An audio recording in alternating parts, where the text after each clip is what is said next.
Hai everyone, welcome back. Gue Rifki, gimana kabarnya semuanya? Sehat-sehat ya? Makin fit, makin kece? Ya dong, harus gitu. Oke, kali ini gue pengen sharing tentang telur. Telur ayam ya, bukan telur yang lain. Jadi gini ya, banyak atlet atau banyak juga penggemar fitness, mereka memilih putih telurnya aja untuk dikonsumsi sebagai penunjang olahraganya mereka. Tapi kita juga perlu tahu kenapa mereka ngambil telur putihnya aja. Atau kita pengen cuman ikut-ikutan doang supaya gaya gitu. Seperti orang-orang yang di fitness sana nanti badannya kayak gitu. Nah itu kalau dilihat cuman kita ngelihat dari sisi fisiknya aja. Tapi nggak ngelihat dari sisi pengetahuannya itu untuk apa gitu. Nah sebenarnya sih kita penting juga harus tahu dong kenapa dia makan putih telurnya aja. Kenapa kuning telurnya itu dibuang. Nah terus kalau kuning telurnya dibuang, apakah tidak merugikan? Sebenarnya penting kalau kita tahu tentang itu, karena si telur itu adalah makanan yang organik ya, superfood itu sangat bagus sekali, sehat sekali seperti si telur ini ya, telur ayam terutama, karena dia mengandung banyak nutrisi dan banyak juga mineral-mineral yang penting untuk kesehatan tubuh kita, bahkan juga untuk menunjang olahraga seperti pertumbuhan otot dan lain dan sebagainya. Oke, kita bahas ya satu persatu. Mana sih yang lebih bagus, kuning telur atau putih telur atau keduanya atau tidak sama sekali? Oke, ikutin terus.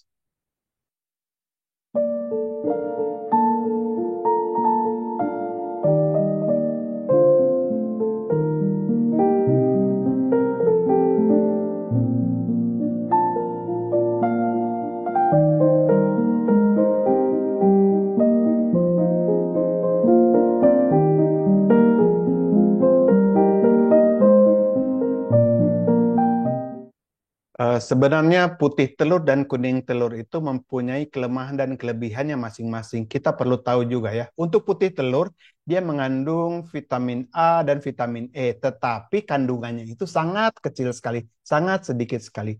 Terus bagaimana dengan asam folatnya di putih telur? Bahkan asam folat di putih telur itu terkandung hampir tidak ada.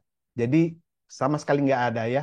Terus bagaimana dengan vitamin-vitamin lainnya seperti mineral-mineral lainnya seperti zat besi dan kalsium ada nggak di putih telur? Itu juga sama sekali tidak terkandung di putih telur. Nah, sedangkan di kuning telur dia mengandung itu. Nah, untuk kuning telur dia kandungannya tuh ada omega 3 yang penting banget untuk kesehatan ya, untuk otak terutama.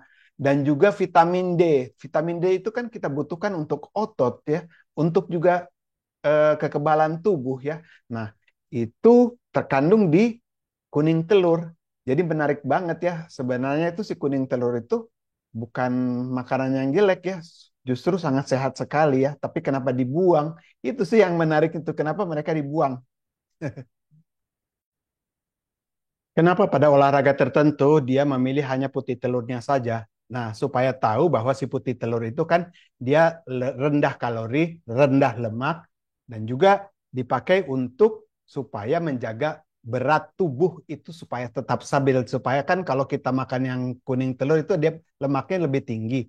Nah, untuk olahraga tertentu dia memang memperhatikan lemak ya atau berat tubuh itu sangat diperhatikan sekali. Tapi di beberapa olahraga yang lainnya dia tidak mementingkan tersebut ya. Jadi orang-orang itu memilih putih telur karena supaya mereka bisa menurunkan berat badan atau menjaga berat tubuhnya itu tetap stabil. Gara-gara si putih telur tidak terlalu besar kandungan kalori dan lemaknya ya. Nah, itu gara-garanya kenapa mereka memilih hanya putih telurnya saja, tidak kuning telurnya. Sementara kuning telurnya ya dibuang aja deh dulu gitu kan. Nah, jadi itu adalah alasan utamanya. Tapi apakah kita bagus membuang kuning telurnya itu? Sementara kan kuning telur itu sehat sekali, bahkan sangat sehat sekali. Karena si kuning telur itu kan mengandung banyak vitamin ya. Terutama itu di dalam vitaminnya itu yang saya tulis di sini ya, banyak ya. Ada omega 3 yang tadi seperti saya sudah sebutkan, ada zat besi, kalium, selenium, juga vitamin A, B, E, D itu juga terkandung di dalamnya dan semuanya itu kan untuk semua kesehatan tubuh. Tapi kenapa juga masih tetap dibuang? Itu tadi balik lagi jangan lupa ya untuk berat tubuh. Hanya itu saja, nggak ada yang lain sih. Nah, jadi bagi yang tidak terlalu fokus kepada olahraga yang untuk memperhatikan berat badan, ya nggak apa-apa, makan aja kuning telurnya. Juga kepada orang yang melatih fitness, kalau memang berat badannya sudah mencapai apa yang diharuskan, ya nggak apa-apa, makan aja kuning telurnya, nggak bermasalah juga kok, dan tidak akan membuat kita menjadi tidak sehat, ya. Dan karena gini ya, eh, iya, tapi di kuning telur itu kan ada kolesterolnya. Jadi kalau kita makan banyak-banyak kolesterol dari kuning telur itu kita akan menjadi punya nilai kolesterol yang tinggi. Nah, itu adalah eh, gimana ya? Pernyataan yang melenceng sih gitu. Karena tubuh itu tidak begitu cara bekerjanya. Bukan berarti kita banyak makan kolesterol dari kuning telur terus tubuh kita akan menjadi darah kita akan mempunyai kadar kolesterol yang tinggi, tidak seperti begitu. Kolesterol itu diproduksi di dalam tubuh sendiri tanpa kita harus makan kuning telur. Kuning telur itu sama sekali tidak memperhatikan yang membuat kita kolesterol menjadi tinggi itu gara-gara lemak jenuh atau lemak yang dari gorengan itu ya, gorengan atau daging-daging yang berlemak itu kita konsumsi sehingga si lemak jenuhnya atau lemak transnya menyumbat pembuluh darah. Nah, pada saat menyumbat pembuluh darah itu kan kolesterol itu kan mau membantu karena ada peradangan di dalam tubuh. Nah, si kolesterol itu membantu ke situ sehingga nilai kolesterol dianggaplah jadi tinggi. Nah, bukan berarti gara-gara kuning telur ya, balik lagi ya, tadi gara-gara lemak jenuh. Si lemak jenuh itu yang menyumbat pembuluh darah sehingga kolesterol kita nilainya menjadi tinggi. Nah, itu gara-garanya.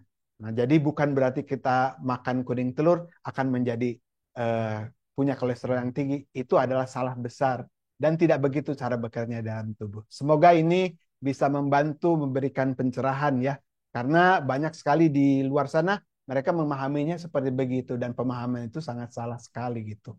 Juga saya pernah sih jalan-jalan ke tempat fitness, ada beberapa fitness center yang saya tidak sebut, saya juga tidak merendahkan job perorangan yaitu ini adalah memang karena saya adalah jobnya seperti begitu, jadi saya tahu. Tapi kan itu kan jobnya olahraga, jadi mungkin dia tidak tahu. Tapi banyak membaca itu ada baiknya ya, atau banyak melihat YouTube misalnya kita banyak informasi tentang ini ya gitu. Jadi cara bekerja untuk kolesterol itu tidak seperti begitu. Makan kuning telur itu bukan berarti kita akan menjadi mempunyai kolesterol yang tinggi. Sama sekali tidak seperti begitu. Nah, jadi kepada para personal trainer atau apapun itu ya, supaya tidak memberikan informasi yang sesat. Nah, jadi banyak-banyaklah bertanya kepada nutrisionis supaya kita tahu juga. Tapi juga sayangnya juga saya lihat banyak juga nutrisionis yang tidak mengenal tidak mengenal ilmu ini gitu ya. Karena ini kan ilmunya ada berhubungan dengan medicine ya, atau kedokteran ya. Oke. Uh, itu penting ya. Tetapi ada juga yang saya ingin tambahkan kan ada juga pertanyaan berapa banyak telur sih yang bisa kita makan per harinya gitu. Karena si telur itu kan tidak mempengaruhi kadar lipid kita ya. Karena kadar lipid kita itu kan dipengaruhi oleh tadi yang saya sebutkan tadi. Nah, jadi 1 sampai 3 telur per hari itu tidak bermasalah bagi orang yang sehat. Bagi orang yang mempunyai diabetes tipe 2 itu harus hati-hati.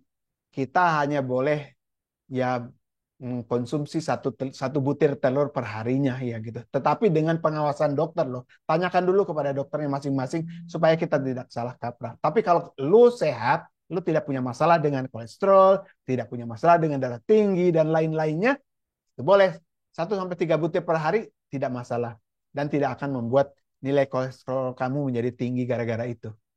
Oke, nah semoga ini mencerahkan dan memberikan inspirasi kepada lu semua yang mau lebih sehat lagi dan juga tidak takut lagi pada telur ya, tidak takut lagi pada kuning telur terutama. Karena kuning telur itu sangat sehat sekali. Dia juga mempunyai ini loh, asam amino yang baik untuk pencernaan di tubuh kita. Sehingga kita asam amino itu kan untuk bisa menyerap protein-protein yang bagus ke dalam tubuh. Tanpa itu gimana? Kita makan protein tapi tidak bisa terserap ke dalam tubuh, sama aja bohong. Oke. Nah, oleh sebab itu saya ucapkan terima kasih untuk kebersamaannya. Kita akan bertemu lagi pada video-video berikutnya. Jangan lupa berikan komen, like, dan subscribe. Dan buat lo pade yang suka seneng atau buat komentar atau buat kritik, silahkan monggo berikan kritik lo di kolom komentar ya. Gue senang kok baca-bacanya. Gue bahagia dapetnya. Supaya apa? Supaya gue bisa memperbaiki diri gue sendiri. Dan mudah-mudahan konten-konten gue bisa bermanfaat buat banyak orang. Amin, amin ya rabbal alamin. Oke, hasta luego, ciao.